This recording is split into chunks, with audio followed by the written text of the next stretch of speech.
Hay algo que ocurre en ciertos momentos de la vida que no se puede describir fácilmente con palabras, algo que sucede en el interior antes de que la mente tenga tiempo de nombrarlo, de catalogarlo, de convertirlo en una historia.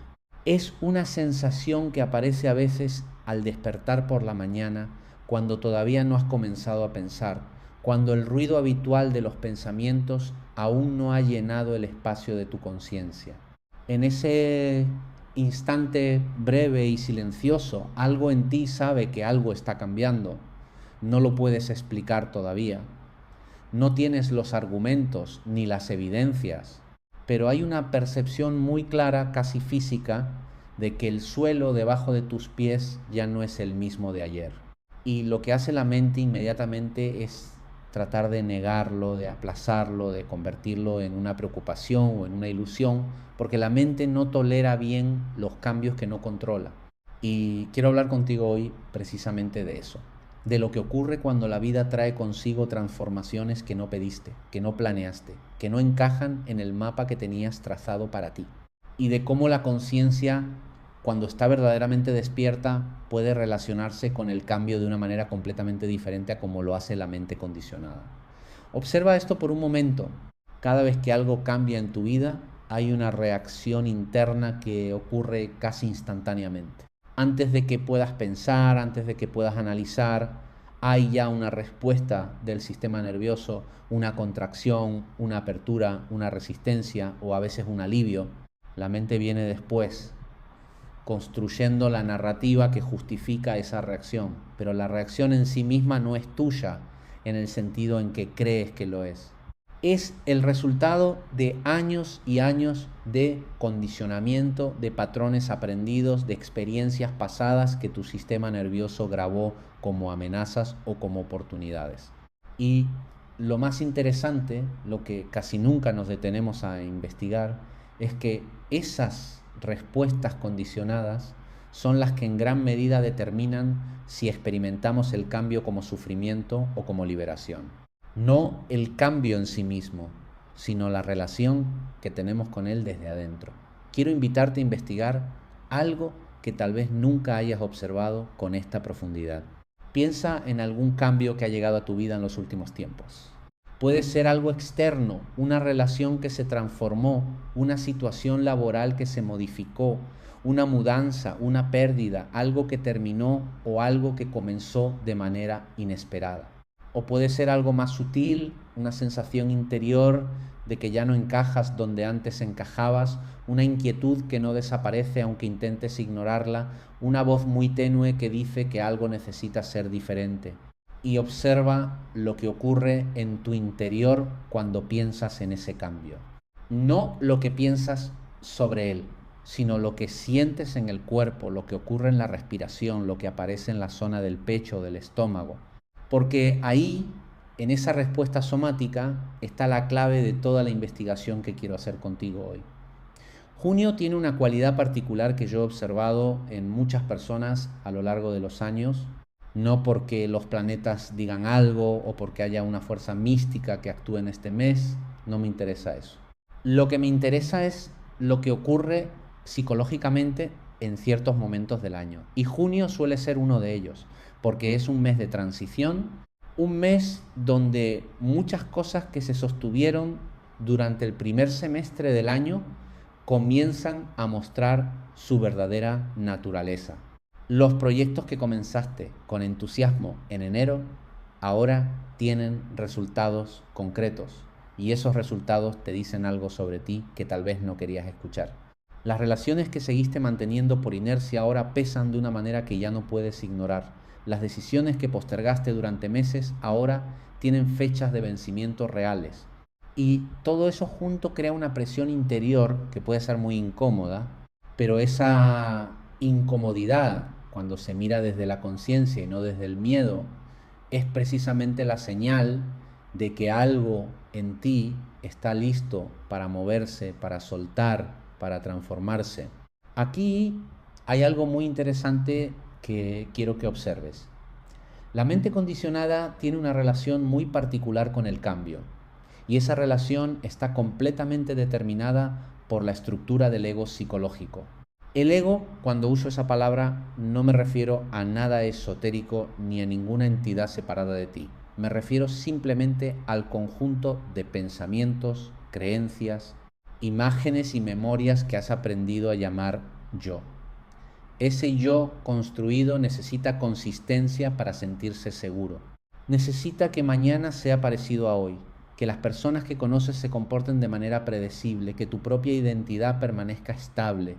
Porque si todo cambia constantemente, si tú mismo cambias de una manera profunda, ese yo que tanto has cuidado, que tanto has defendido, que tanto has intentado presentar ante el mundo de cierta manera, ese yo se siente amenazado.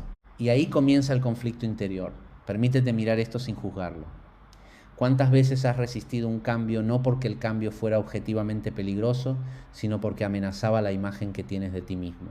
¿Cuántas veces has permanecido en una situación que ya no te hacía bien, que ya no tenía sentido para ti, simplemente porque cambiar implicaba reconocer que la persona que eras cuando tomaste aquella decisión ya no existe?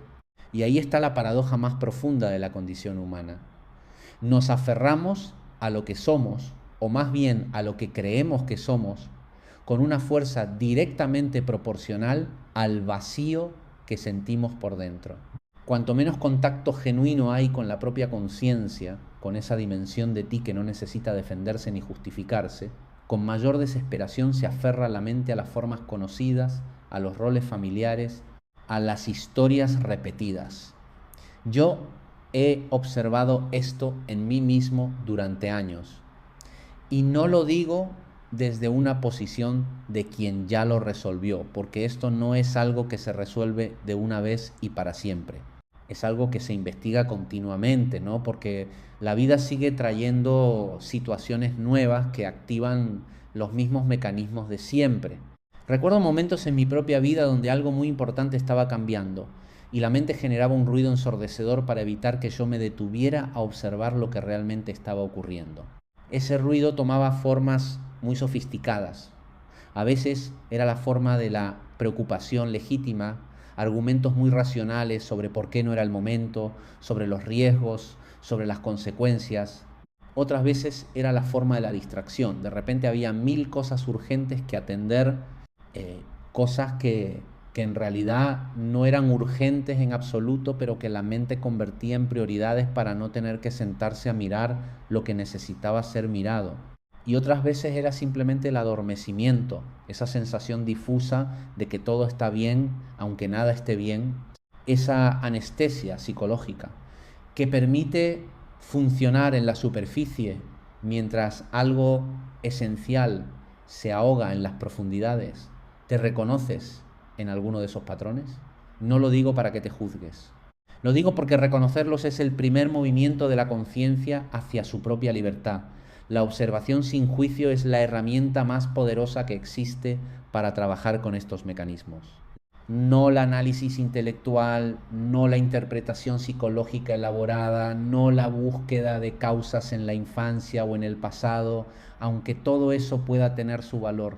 Lo que más transforma es la capacidad de ver lo que está ocurriendo en el momento en que está ocurriendo, sin la mediación del juicio, sin la urgencia de cambiarlo, sin el drama de identificarte con ello como si fuera todo lo que eres. Quiero invitarte a investigar algo que tiene que ver específicamente con junio y con el tipo de cambios que suelen aparecer en este periodo. Hay una categoría de cambios que podrías llamar cambios que no puedes ignorar. Son diferentes de los cambios que eliges conscientemente, de las transformaciones que planeas y ejecutas desde una posición de claridad y voluntad. Los cambios que no puedes ignorar son aquellos que la vida te trae de maneras que no pediste, que aparecen en tu conciencia como una certeza incómoda, como una verdad que sabes aunque no quieras saberla. Y lo que hace la mente habitualmente con esos cambios es increíblemente creativo. Los niega, los convierte en algo menor, los proyecta hacia el futuro, diciéndote que ya te ocuparás de ellos en otro momento. Los racionaliza, los compensa, los entierra bajo capas de actividad, de relaciones, de obligaciones, de ruido. Pero aquí hay algo muy interesante. Esos cambios que no puedes ignorar, cuando los intentas ignorar, no desaparecen, se vuelven más densos, se vuelven más urgentes. Se manifiestan en el cuerpo como tensión, como insomnio, como una irritabilidad que no tiene una causa aparente. Se manifiestan en las relaciones como conflictos repetitivos, como una sensación de distancia con personas que amas, como reacciones desproporcionadas ante situaciones menores. Se manifiestan en el trabajo como una falta de sentido que ya no puedes cubrir con más esfuerzo o más logros. Y todo eso no es un castigo, todo eso es inteligencia. Es la inteligencia de la vida que te está señalando que algo en ti necesita atención, que algo que estás evitando tiene una calidad que ya no puede ser evitada. Observa esto por un momento. Hay una diferencia muy importante entre el cambio como amenaza y el cambio como invitación. Y esa diferencia no está en el cambio mismo, está en el estado interior desde el cual te relacionas con él.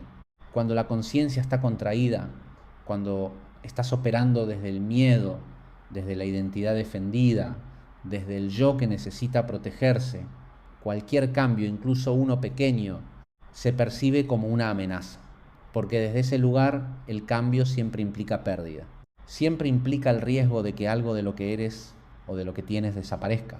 Y el ego psicológico, repito que uso ese término de manera muy concreta, está literalmente construido sobre el miedo a la pérdida, a la muerte simbólica, al fin de lo conocido. Por eso resiste, por eso hace tanto ruido, por eso es tan creativo en sus estrategias de evitación.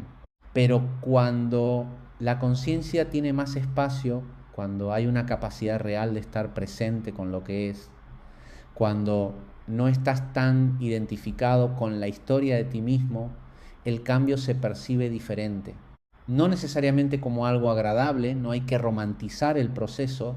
Los cambios reales suelen ser incómodos, suelen implicar pérdidas reales, suelen pasar por periodos de incertidumbre genuina, pero cuando hay presencia real, esa incomodidad no se convierte en sufrimiento psicológico, se convierte en algo que simplemente estás atravesando, como atraviesas una tormenta siendo consciente de que eres el espacio en el que ocurre la tormenta, no la tormenta misma. ¿Qué parte de ti está observando esto ahora? Me gusta hacer esa pregunta porque tiene una función muy específica. No es una pregunta filosófica abstracta. Es una pregunta que, cuando se hace genuinamente, produce un cambio inmediato en la calidad de la atención. Cuando te preguntas, ¿qué parte de ti está observando este pensamiento, este dolor, esta resistencia, esta emoción?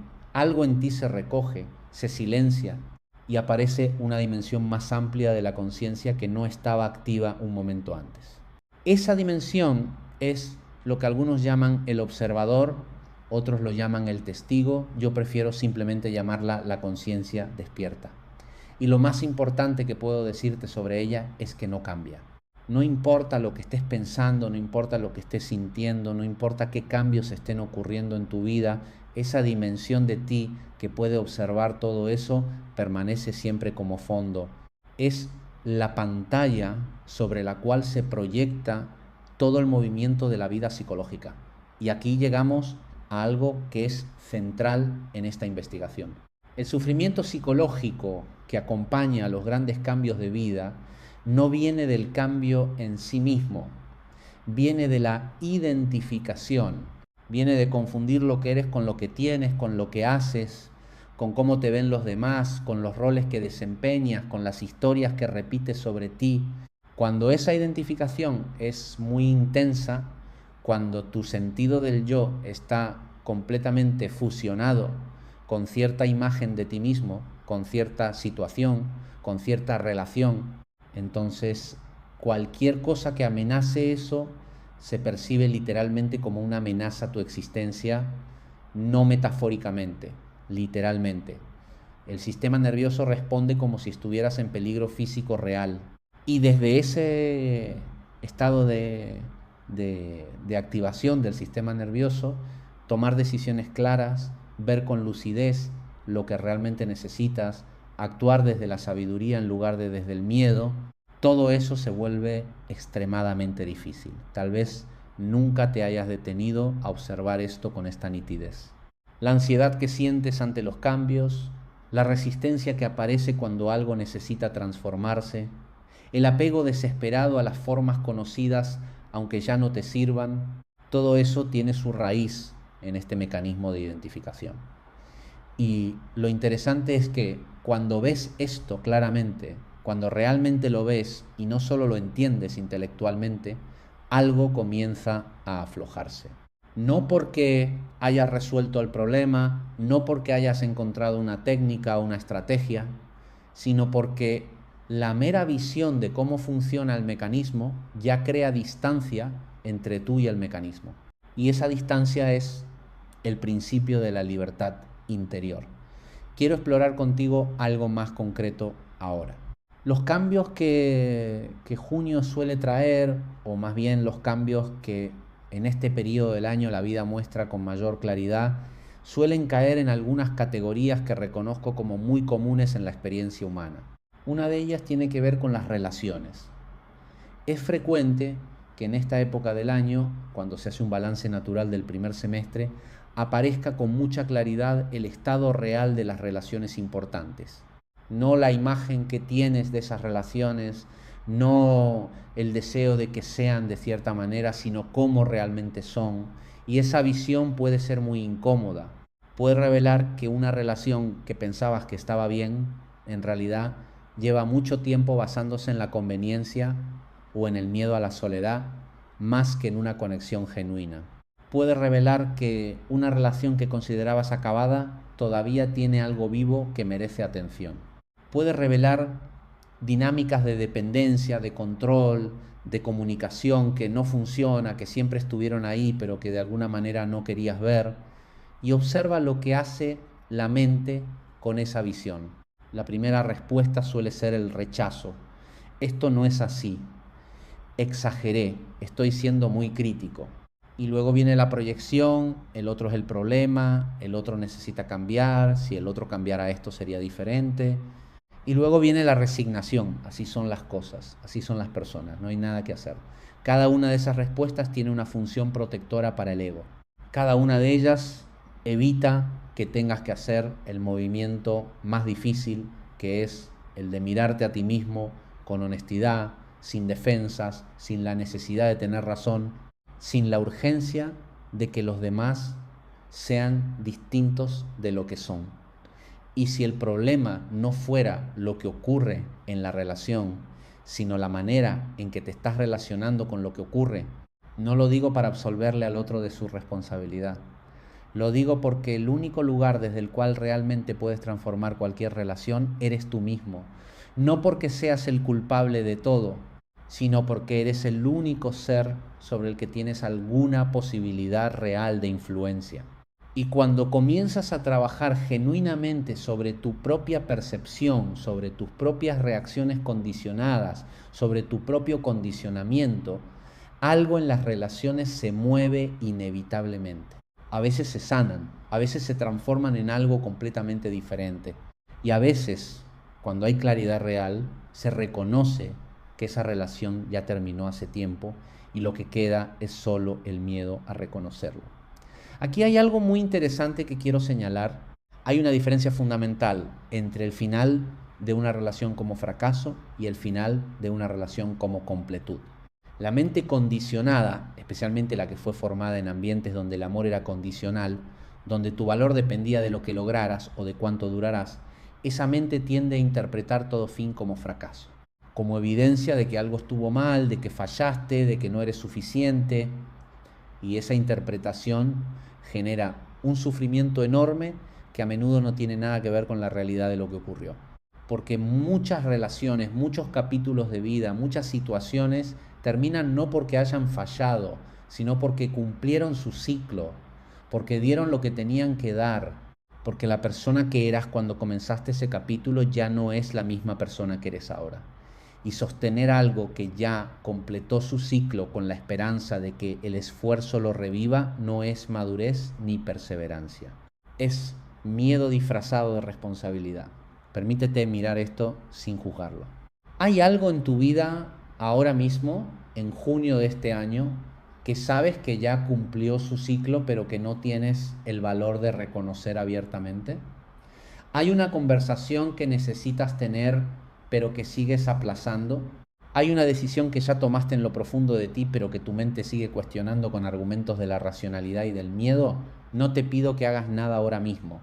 Te pido solo que observes con honestidad.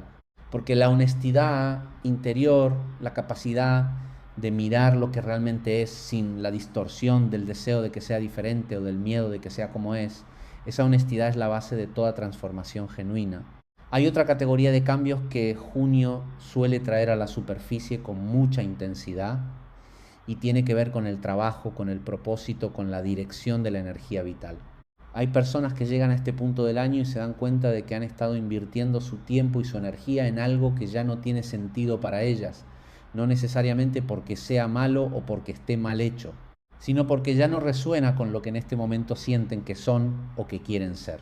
Y esa percepción puede ser aterradora para la mente condicionada, especialmente si tienes una identidad muy construida alrededor de lo que haces. Si tu sentido de valor propio está muy ligado a tus logros, a tu posición, a lo que produces o a cómo te ven profesionalmente. Observa esto por un momento. La pregunta ¿qué hago? Y la pregunta ¿quién soy? Están mucho más mezcladas en la mayoría de las personas de lo que parece a primera vista. Cuando alguien te pregunta quién eres, la respuesta casi automática incluye lo que haces. Soy médico, soy diseñador, soy empresario, soy madre, soy artista. Y eso no está mal en sí mismo. Los roles son funcionales, son formas en las que la energía de la conciencia se organiza para operar en el mundo. El problema aparece cuando te identificas tan completamente con el rol que pierdes contacto con la dimensión de ti que existe más allá del rol. Cuando tu sentido de quién eres depende de que sigas siendo ese médico, ese diseñador, esa madre, entonces cualquier cambio en ese rol se convierte en una crisis existencial.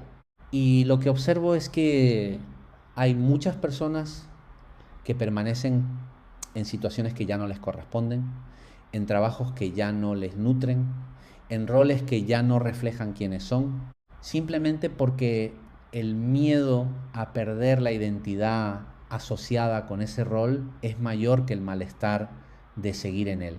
Y eso tiene un costo enorme, no solo en términos de bienestar, aunque ese costo es real y significativo, sino en términos de la calidad de la conciencia desde la cual vives. Porque cuando dedicas tu energía a mantener una imagen o a sostener un rol que ya no es genuino para ti, el nivel de presencia disponible para el resto de tu vida se reduce dramáticamente. Estás usando una gran cantidad de tu energía psicológica en sostener algo que no está vivo y esa energía no está disponible para lo que sí lo está. ¿Quién serías sin el título que llevas? ¿Quién serías sin el rol que has sostenido durante años? No lo pregunto para desestabilizarte. Lo pregunto porque hay una dimensión de ti que existe completamente independiente de cualquier rol, de cualquier logro, de cualquier posición. Y esa dimensión es precisamente la que tiene la capacidad de elegir qué roles asumir desde la libertad, en lugar de quedarse atrapada en roles asumidos desde el miedo o desde el condicionamiento. La diferencia entre actuar desde un rol que elegiste conscientemente y actuar desde un rol que asumiste para pertenecer, para ser aceptado, para no decepcionar a nadie, esa diferencia se siente en el cuerpo, se siente en la calidad de la energía, se siente en si hay algo vivo o algo muerto en lo que haces. Aquí quiero hacer una pausa en la investigación para hablar de algo que considero fundamental cuando se trabaja con el tema del cambio, y es la diferencia entre la impulsividad y la claridad, porque hay una confusión muy común que hace daño. Cuando la gente comienza a investigar estos temas, cuando empieza a observar sus condicionamientos y a reconocer que hay cosas en su vida que no están alineadas con quienes realmente son, a veces hay una tentación de actuar de manera impulsiva, de interpretar la incomodidad como señal de que hay que hacer algo ya, de que hay que salir corriendo de lo que no funciona, de que la libertad está en el cambio externo inmediato, pero eso no es transformación. Eso es el ego actuando desde el miedo, pero con disfraz espiritual. La transformación real ocurre hacia adentro antes de manifestarse hacia afuera. Ocurre en la calidad de la observación, en la calidad de la presencia, en la capacidad de estar con lo que es sin que eso te destruya. Y desde ese lugar de mayor claridad interior, las decisiones externas que emergen tienen una calidad completamente diferente. No están impulsadas por el miedo ni por la huida, están informadas por la visión. Permítete mirar esto sin juzgarlo. ¿Cuántas veces en tu vida has tomado una decisión importante desde el malestar, desde la urgencia de salir de donde estabas y te has encontrado tiempo después en una situación diferente, pero con los mismos patrones internos activos? Cambias de trabajo, pero el mismo patrón de insatisfacción aparece en el nuevo trabajo. Cambias de pareja, pero los mismos conflictos relacionales emergen en la nueva relación. Cambias de ciudad, pero llevas contigo la misma mente condicionada que generaba el mismo sufrimiento en la ciudad anterior. Y eso no es una sentencia. No significa que no puedas transformarte. Significa que la transformación que importa no está en el afuera. Está en la calidad de la conciencia desde la cual te relacionas con lo que sea que esté ocurriendo. Esto no implica que debas quedarte en situaciones que te hacen daño, esperando a que ocurra una transformación interior mágica. No es eso lo que estoy diciendo. Lo que estoy diciendo es que hay una diferencia observable entre una decisión que emerge de la claridad y una decisión que emerge del pánico, y esa diferencia vale la pena investigar antes de actuar. La claridad tiene una cualidad serena, tiene una cualidad de inevitabilidad. Cuando algo es verdaderamente claro, no necesitas convencerte, no necesitas buscar la aprobación de todos a tu alrededor, no necesitas construir un argumento irrefutable para justificarlo. Simplemente sabes, con la certeza tranquila de quien ha mirado algo hasta el fondo, y esa diferencia, aunque parezca pequeña, es enorme en sus consecuencias. La persona que no es consciente de su condicionamiento está completamente a merced de él. Sus reacciones le parecen respuestas objetivas a la realidad. Sus miedos le parecen evaluaciones precisas del peligro. Sus patrones relacionales le parecen simplemente la manera en que las relaciones son. No hay espacio para el cuestionamiento porque no hay distancia entre el mecanismo y la conciencia que observa el mecanismo. La persona que comienza a observar su condicionamiento, aunque sea de manera parcial, aunque sea con mucha dificultad, ya ha dado el primer paso hacia algo diferente, porque ahora hay un observador, ahora hay una distancia, aunque sea mínima, entre lo que ocurre en la mente y la conciencia que lo mira, y esa distancia es el espacio donde la libertad puede comenzar a existir. Observa esto por un momento. Cada vez que puedes decir, me doy cuenta de que estoy teniendo este pensamiento, en lugar de simplemente estar inmerso en el pensamiento sin saber qué estás pensando, ya estás operando desde un nivel diferente de conciencia. Cada vez que puedes decir, noto que hay miedo aquí, en lugar de simplemente actuar desde el miedo sin reconocerlo como miedo, ya hay una distancia que no estaba antes. Y esa distancia no se construye de una vez. Se construye con la práctica continua de la observación, con la voluntad de seguir mirando, aunque lo que se ve no siempre sea cómodo, con la honestidad de reconocer los patrones, aunque eso implique reconocer que has actuado desde el condicionamiento muchas veces.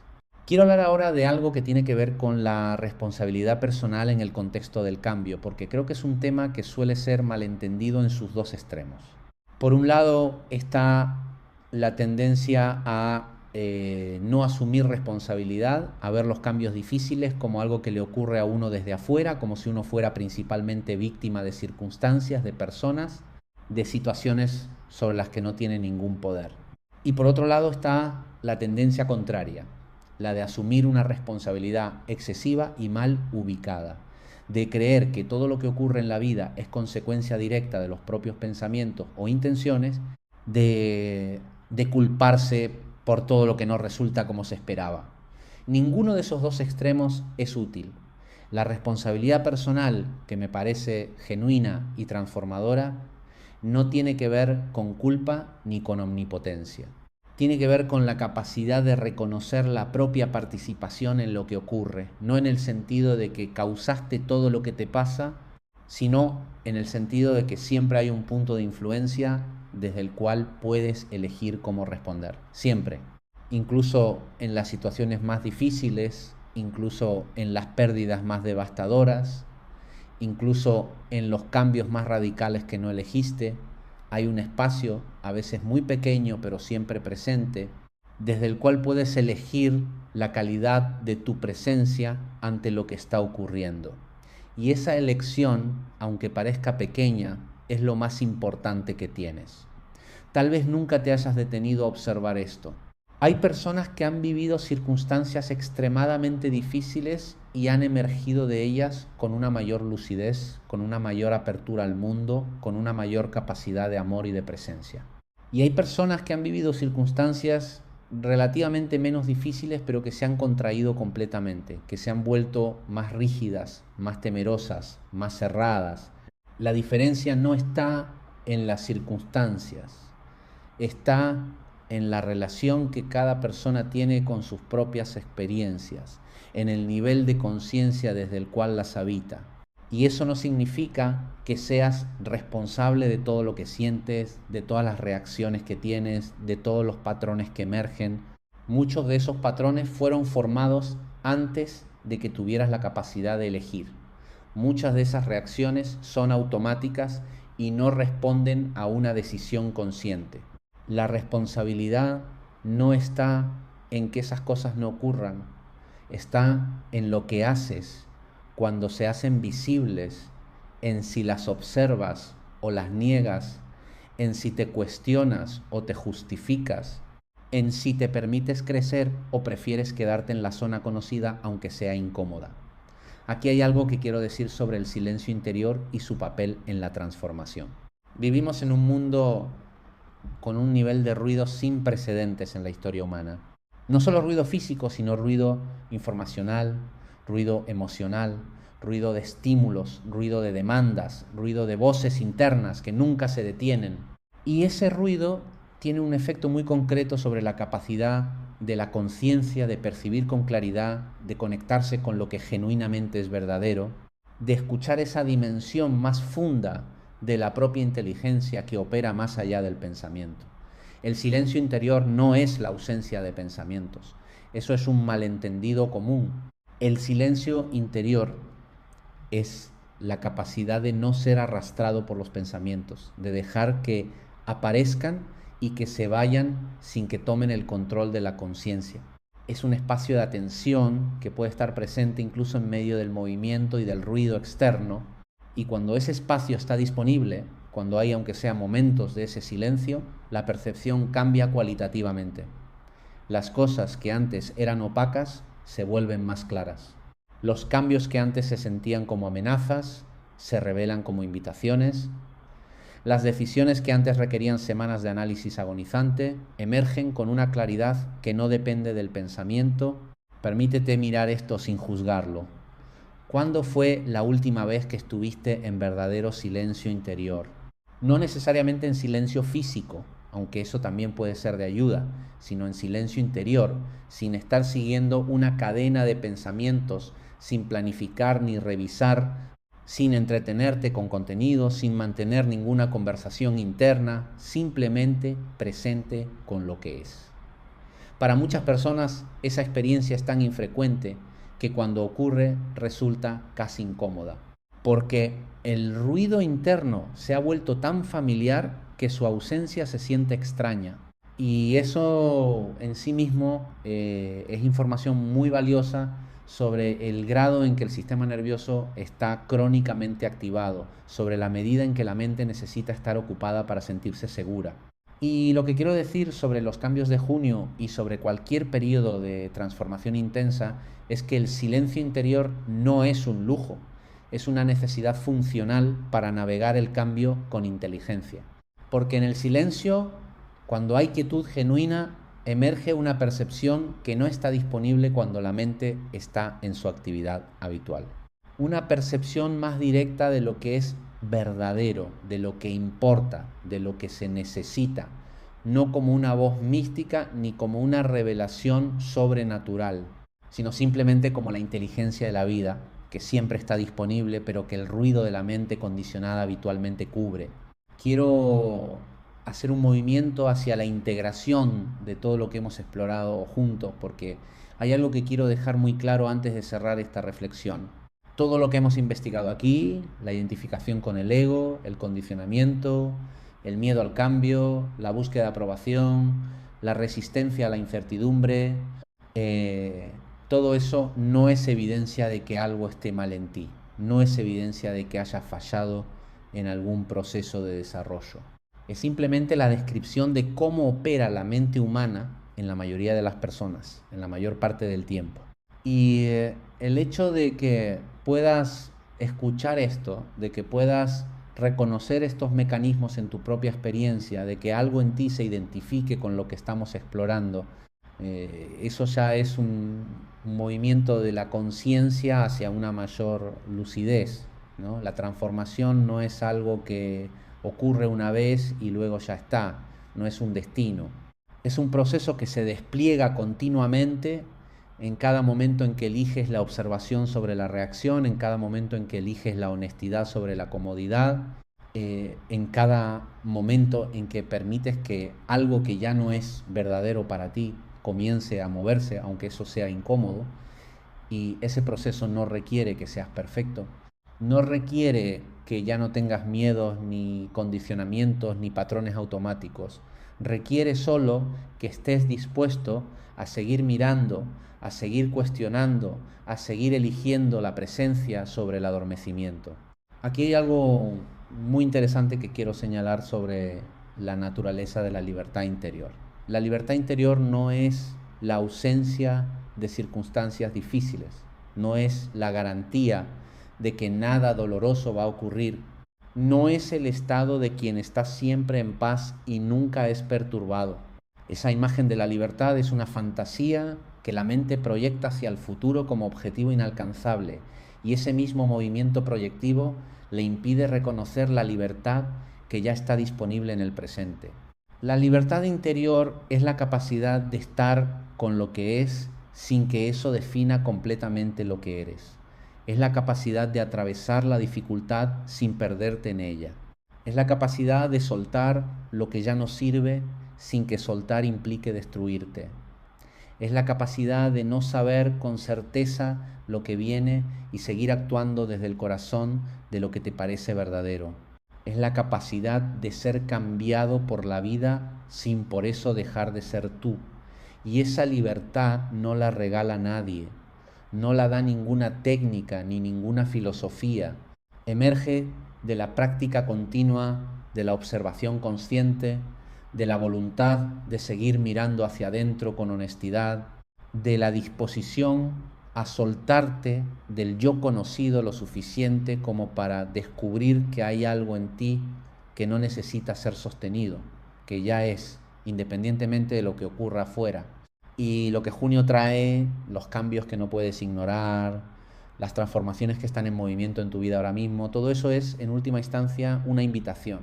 Una invitación a relacionarte de manera diferente con quien crees que eres, a cuestionar las historias que llevas repitiendo sobre ti mismo, a soltar las formas que ya cumplieron su ciclo, a confiar en la inteligencia de la vida que mueve estas transformaciones aunque la mente no las entienda todavía, a descubrir que el yo que tanto has cuidado no necesita de las cosas a las que estaba aferrado para existir, y que más allá de ese yo condicionado hay una presencia más amplia, más serena, más libre, que ha estado siempre aquí esperando ser reconocida.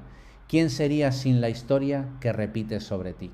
No lo pregunto para que respondas ahora, lo pregunto para que lo lleves contigo como una pregunta viva, como algo que siga resonando en tu conciencia después de que esto termine, como una semilla de investigación que pueda germinar en los momentos de quietud que te permitas tener en los días que vienen. Porque la respuesta a esa pregunta, si es que tiene alguna respuesta, no está en el pensamiento. Está en la experiencia directa de observarte a ti mismo sin la mediación de la historia, sin el filtro del juicio, sin la urgencia de ser diferente de lo que eres en este momento. Y en esa observación directa, en ese silencio honesto, en ese estar presente contigo mismo sin agenda, algo se revela. Algo que siempre estuvo ahí. Algo que los cambios no pueden quitar porque nunca dependió de las formas externas para ser lo que es. Y eso, más que cualquier transformación externa, es lo que más vale la pena descubrir.